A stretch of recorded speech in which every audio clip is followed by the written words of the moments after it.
Howdy, lieutenants and economists. The most volatile, evil, disgusting things on the planet, humans. If you have a video request, you can always go to assholeconsulting.com. Yeah, I am gonna charge you, kids. And that is the importance of not fucking up. You are such an asshole!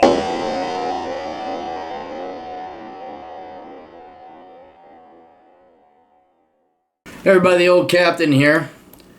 Brian writes, "Hey Aaron, I know that when you were younger, you were under so much financial stress that even a $3 purchase could fuck up your finances.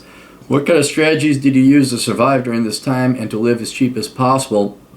Such as, what did you eat?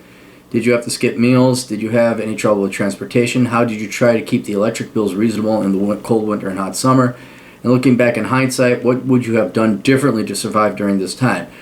So let us be clear, the poorest I ever was obviously during college. I was not dirt poor as a kid. We were lower middle income.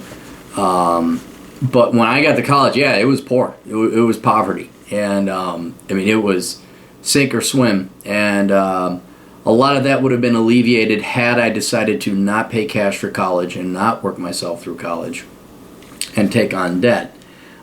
Which in hindsight I should have probably taken on some. We'll get to like what I would have done different to survive during those times. But yes, that was piss poor. That was, and dirt poor means like you have a dirt floor. So you know, this was not that bad, but man, it wasn't much better. So let me go through what I did to survive. But keep in mind, this was while paying tuition. So a lot of this was unnecessary, but necessary if you want to pay yourself through college back in the 90s. And I'm going to definitely recommend things differently, although some of them are going to be unavoidable, or I'd still recommend them today. All right. The one rule I operated by, because I was so afraid of debt and so afraid of running out of money, is that unless it was absolutely necessary, I would not spend the money on it. And you think, well, what is absolutely? I mean, absolutely. So, for example, I got this free bottle of shampoo from my mom. She wasn't going to use it, and I think it came in the mail. And I said, mail it to me, I'll take it. And either I had an allergic reaction to it, or my skin did not jive with it, and I was like shedding. Like it just tore up my scalp. I had dandruff, like you wouldn't be. It was constantly itching, and I used that damn shampoo until it was gone, even though it was very annoying and itching. Lip balm, remember having chip laps, because that's 59 cents. Hold it, whoa. And you know, I should have spent the 59 cents. So I had chapped lips, and you're wondering why you're with your chapped lips in the middle of Minnesota winter. No girl wants to kiss you. And my shoes, I remember my shoes. I was going to have them bronzed because these pair of my patrol shoes were so worn down, and I was the only one. Well, this is old Clairmeister. We would wear the back of their soles, because the way we would walk would wear out, and then they disengage and they start to flap, and you duct tape, and then we get in trouble. You're like, you gotta have shoes in front of it. And my shoes are just a wreck. Like, I think I went through 4 pairs of laces on those things. Got to a point I was putting plastic bags over my socks because the water and the snow would get in, and just anything to just, you know, avoid spending $20, $25 on shoes. So that's what I mean by absolutely necessary. Now it'll get you out. You'll be in poverty because you're living it, but you will save your money. You won't outspend your money. But these are things you should buy shampoo that works for you. You should get lip balm in Minnesota. And if your shoes have holes in them, you should probably spend the money and replace them. So that's just the general policy I follow, but you can see, as the examples I gave there before, where some of that, you can see the faults in having that policy. One thing was rent reasonably cheap as possible. The reason I say as cheap as possible, or reasonably cheap as possible, because you don't want to rent as cheap as possible, because then you're going to be in the ghetto, and then you're going to be shot, and then your medical bills are going to dwarf what you would have ever saved on rent. So what I did, and I would recommend doing this again, is I rented just a room for $170 a month. Of course, this is in 1994. And then when I was big time, I rented a studio apartment all to myself for $333 a month. Now, obviously, rents have gone up since that time, but I would recommend sticking with that room. The only reason I went with ended up moving into a one-bedroom. Me and my buddy Hammer split a one-bedroom because it was closer to campus. and we'd have our own bathroom and toilet and all that. But it was still pretty cheap. I think it was only like $200, $220 a month when we split the rent for a 1-bedroom. But then also I had a bed, and I'm going to address a bed later why you don't want a bed. A bed, and I even had a couch one time, and those are both mistakes. Because if you can just live in a backpack, and I'm going to show you how, you could van life. Van life is another thing I suppose you could do, but I'm not going to recommend that. If you can just live out of your backpack, you could just live in a room, a really small room, and you could get by on dirt cheap rent. Another thing I did is I biked all over the place. I biked all over, and it was mainly to save on parking and parking tickets. I had a car because I needed a car because Minnesota winters are impossible. And there are some insane people that will bike in below 0 temperature. I was one of them. I would put, when I went working in a bank, you guys know I'm legit on the right side because that's where the gears are. You pull your socks up over your khakis so the grease gets on your sock, not your khakis. Or you can even take bags and you duct tape them up, and so you protect your pants that way. And I would bike to Wells Fargo when I was interning. Or was it? No, it was U.S. Bank. No, it was Wells Fargo. I parked at the Wells Fargo building. I'd lock up my bike, be 10 and 15 below, and I had the best parking space ever. Everyone else had to park in the far lots. They'd have to walk or hike and pay the $3, and now it's 10. But I would do it. But I don't think you have to bike in the middle of winter, especially if you're in the northern states. Pay for parking. Just pay for parking. But I remember my girlfriend one time ended up paying for my parking in a heated garage because she's like, I'm not walking anymore. I'm like, you don't understand. I don't have the money. And she was kind enough to pay for my parking. I think her parents paid for it. But in either case, I do remember that. I was like, holy shit.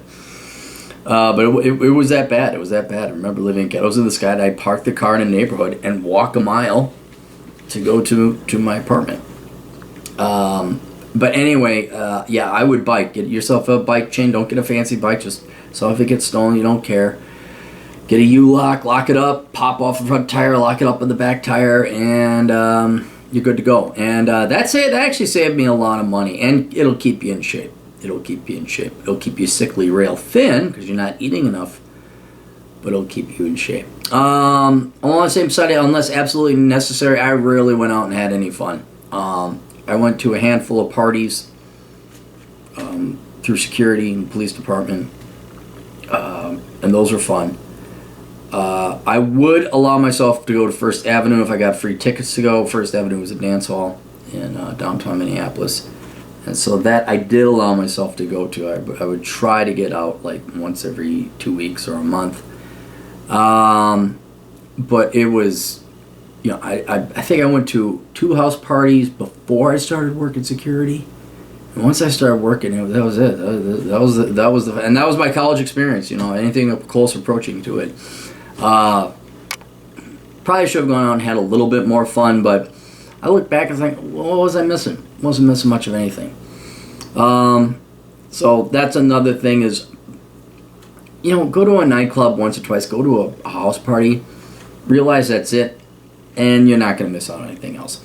That I don't regret, because what is fun, I mean, it's the exact same thing, whether you're going to college or not, whether you're graduated or not, it's the same damn thing. You just go to a house party, people are drunk, they're trying to talk to people to get laid, girls are trying to extract attention or resources out of guys, it's the same damn shit.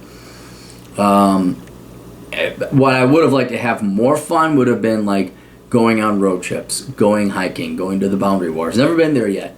Going out to the Badlands of the Black Hills. I would have gone on a lot more road trips. Transportation, I kind of addressed that with biking, but another trick I pulled off was I'd have 2 cars. You'd think this was antithetical to poverty, and the reason why is that you're going to have 1 crappy car, you can have 2 crappy cars. And I found it best to have 2 crappy cars because one of them will break down. And then the other one would prevent you from having to get the first one towed and fixed in an emergency. Because let's face it, unless you're majoring in auto mechanics, you're not going to have time to fix your own damn car. And you don't have the tools to do it either. You got to go to school, you got to go to work. And so you got to tow it, and that's a lot of money. You got to have a mechanic fix it. Well, if you had 2 cars, you could let the one that's broken just sit there and you try and fix it on your own or nurse it or push it out or whatever to get it to a mechanic, so you at least save yourself a tow. And so that actually did save me. Now, you don't miss a shift, you don't miss work. Having 2 cars was definitely good. And you say, well, what does it cost twice the insurance? No, your insurance is the same if you get liability only. And these are junker cars. You're not going to insure them for any kind of value. You're only going to insure the liability you hurt somebody else or hit somebody else. And your insurance doesn't go up because you can only drive 1 car at the same time. And that was kind of a blessing I found. I'm like, what? It's the same insurance no matter how many cars? I was like, yeah, you can only drive one of these at a time. And it's like, oh, yeah, I suppose you're right. And so that's something that is counterintuitive. You wouldn't think that would help out, but that certainly did. And to this day, I have 2 cars. I have 2 cars and a motorcycle. So, you know, one time I had 3 cars and all 3 cars did break down. And people would mock and ridicule me and like, oh, what do you do? Why do you get one nice car? Because if that one breaks down, it's like, dude, you know, what's the chances your car, like, one day your 3 cars are going to break down? Like, yeah, it's never going to happen. It's statistically impossible. Sure enough, this one week, all 3 of them took a shit. I'm like, damn it. So, but that was one time. And gosh, 26, 27 years I've been doing this, so it still has merit. I still stand by my decision. Meals. Okay, yeah, I did skip meals. I'm totally conditioned now to have basically 2 meals a day. I don't eat until about 1 in the afternoon. And if I do eat, it's something, not a lot, and I'll have 1 big meal at night. And that's why I am very svelte. Well, that and I work out too. But yeah, I did skip meals. It's not even skipping meals. There were no meals to skip because I couldn't afford it. I had a cafeteria plan when I lived in the dorms the first year. But you had to be there at certain times. I took this job, and the shifts were all screwed up. And I dropped. I remember I was 147 when I was a senior in high school, and by the time I was a sophomore in college, I was 118. And I got some pictures of me where you're just like, holy shit, he looks like crap. And I'm like, wow, and yeah, and I remember, so, you know, I went to pretty extreme measures to eat, and I wouldn't be lying to, I mean, yeah, there's a place called Perry's Pizza, just shitty pizza, people, and they wouldn't eat the crust, and like, if someone wasn't, you know, looking, there was going to eat the crust, I'm like, I'd swipe the crust from them, because, hey, it was food. Thankfully, there was a sub place, I forget the name of it, had a yellow sign. You could get day-old bread for 25 cents, so you see a lot of security guard carrying this French loaf with them, just gnawing on it like that. But then when I would go to the grocery store, it would be ramen, Mountain Dew, and ham sandwiches and bagels. Oh, and apples. I would get apples, too, because you could carry those, and those wouldn't go bad. And that was the staple of my diet. When I got rich, you know, I got out of college, I could afford it. I would get Jack's Pizza, microwave meals. That was pretty. And then sometimes I go to, you know, like Subway or go to a fast food restaurant. I rarely ate out.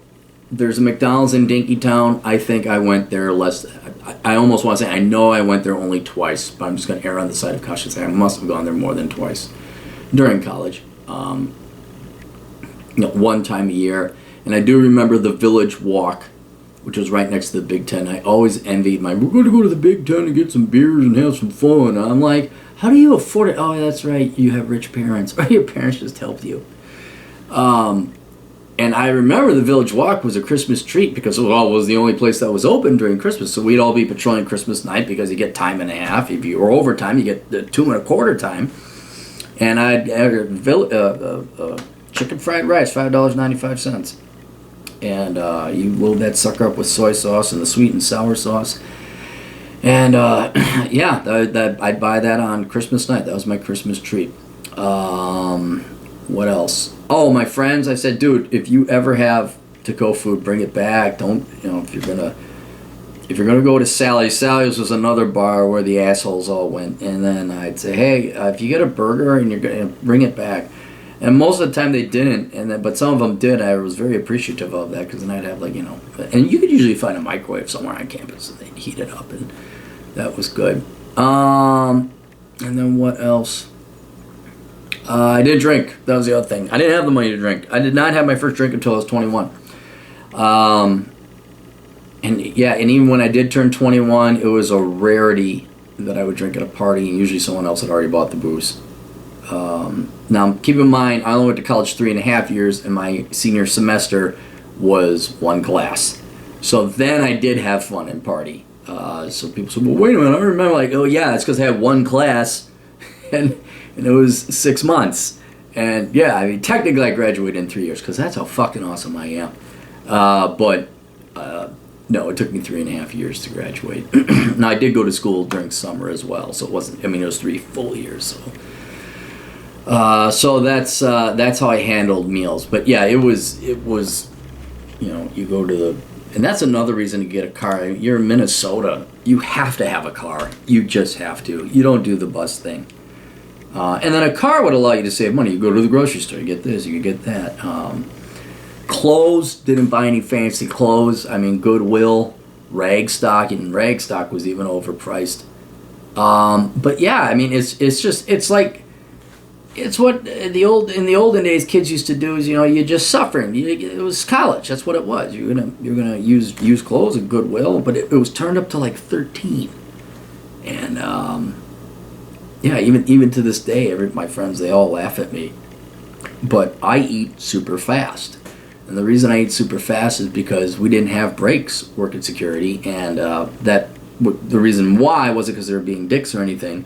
It was because we were on call, especially during fall when the new freshman girls were coming in and they needed to be walked home, and you know, and they were.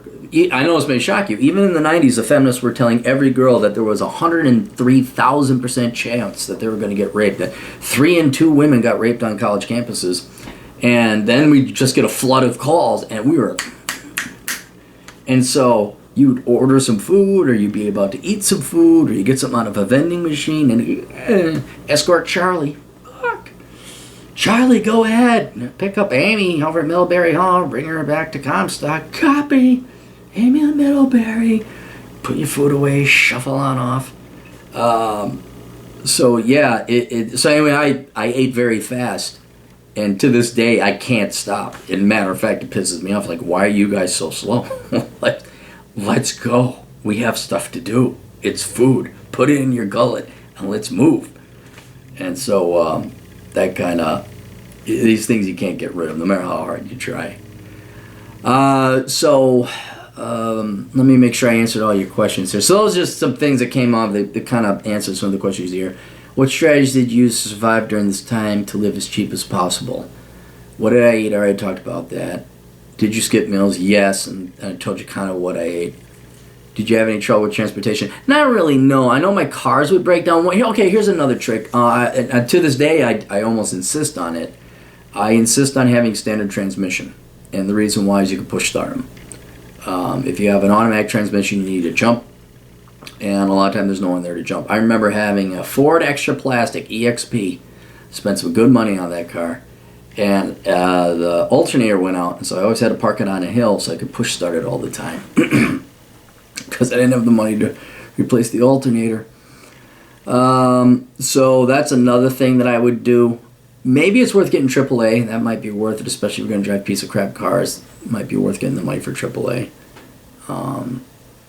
And if you have the time and inclination in high school, and you have your father's tools and is not using them, I would strongly recommend teaching yourself auto mechanics. And saying, Dad, can I take these tools to college? Yeah. And then not only can you fix your car, you can fix other people's car for a little bit of profit. And then they'll sue you because you didn't do their brakes right and they died. How do you try to keep the electric bills reasonable in cold and hot summer? That was never really an issue because the places I was renting was so small. A lot of them, they didn't even charge me utilities. The studio apartment I had in Loring Park, it's kind of still a fancy neighborhood, and it's the gay neighborhood, but they had good rent back then. I didn't pay electric, and that was great during winter because I was in a small little studio, and you're basically surrounded by all these other apartments, so it wouldn't be that much anyway. And then air conditioning, just get a little window unit, and you're fine, but you didn't pay. But it's so small, the place you're in is so small, it's nothing you got to worry about. When I owned a duplex, I lived in a basement, renovated so I could live down there, and it would get so cold that I had to shut down the water valves because pipes would freeze. I think I told you guys that before. But I would let it drop to like 35 before I turn on the heat to save electric, and I just load up on blankets. Yeah, and this is where it really helps to have an older brother or your old man say, you know what, you're doing it wrong. You're doing it way too hard. But I lived rent-free for almost 5 years, and I wouldn't be where I am today if I didn't do that. But for the most part in college, no, I had no... If you're renting such a small place, like if you can live in your backpack, you don't have to worry about heating bills or cooling bills because it's just this little puny cube you're heating or cooling, and you're fine. And looking back in hindsight, what would you have done differently to survive during this time? All right, so here we go. One, I would join the military. Right off the bat. I know you get shot at. I know you might come back missing limbs. I understand you might get killed. I understand that. But you know, the free food, clothing, shelter shit, and insurance and education, well, the whole pension thing, maybe a career at the end of it. I know everyone, you're going to say join the military again. Like, yes, I am. I'm going to say join the military again. Because it's a great fucking deal.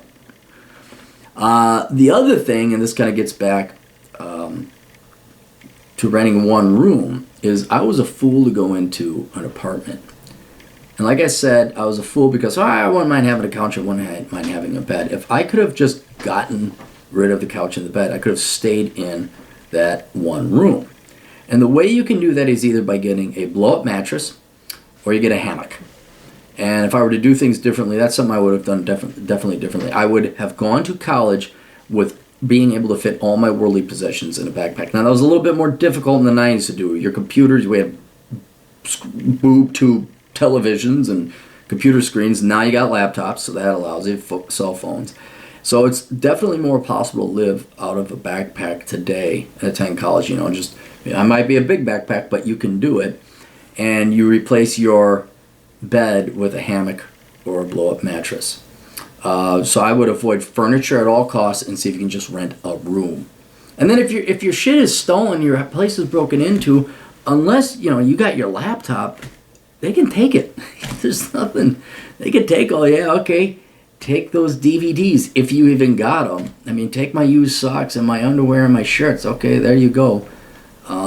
That's definitely one thing I would have done differently.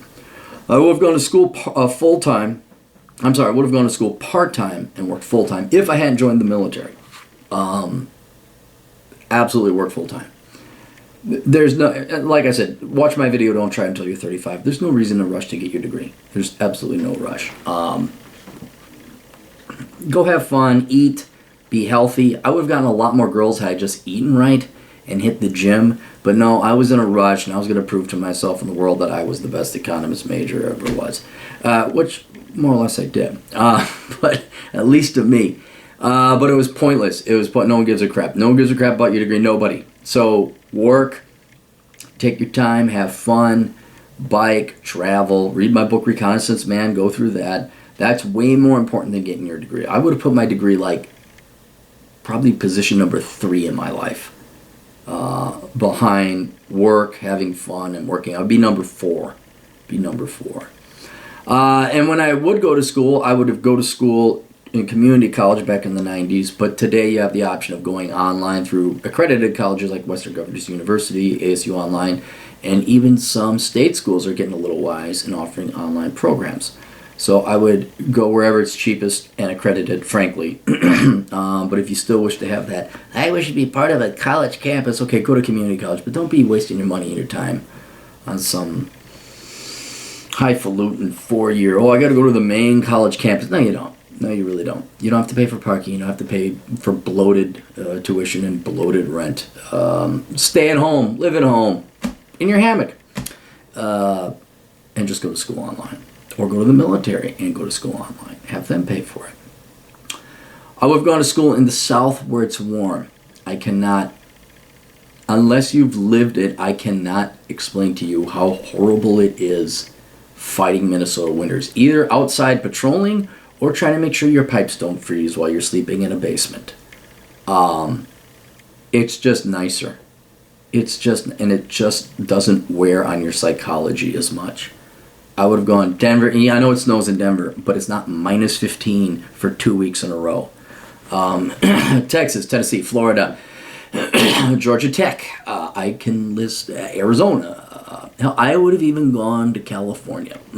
Old Captain would have even gone to... Because it's the same thing, Minnesota and California. Both hate capitalism, and they both hate white males. So it's the same thing. It's just Minnesota's freaking cold. So I would have gone to school where it was warm. I would have ate more and gone to school less. If I had to choose between food and books, I would have chosen food more. I would have not basically starved myself down to 118 pounds. And I would have partied more and studied less. Again, I probably would have taken 8 years to graduate from college. And that would have put me at, 26? That would have been perfectly fine. Would have been perfectly fine. Nobody would have given me any less or more opportunities at the age of 22 than I got at 26. It doesn't matter. Unless you're in STEM or something where they're going to immediately employ you, no. And even if you were in STEM, even if you were, so I would say, yeah, no, go have fun. Go party, go chase some girls. You know what? Calculus will always be there. It'll always be there. In general, I would have focused more on making money and having fun, and school would have been a serious part-time endeavor that I would have gotten to sooner or later, but it would not have played the number one position, would not play pole position in my race of life. So that's it. That's what I would have done differently. That's how I survived college poverty and a little bit after college poverty. But once college went away, it was a lot easier. Like I said, you could afford Jack's pizzas with pepperoni and sausage. Dennis McGon is just rolling in this. He's, oh my God, you hate that shit. So, all right, that's it. You guys got questions? I got answers. AssholeConsulting.com. Check out the other website, olderbrother.com. Patreon.com/Aaron Clary. Check out my books at Amazon. You know what? The links are all down below in the description. We'll talk to you later. Toodles.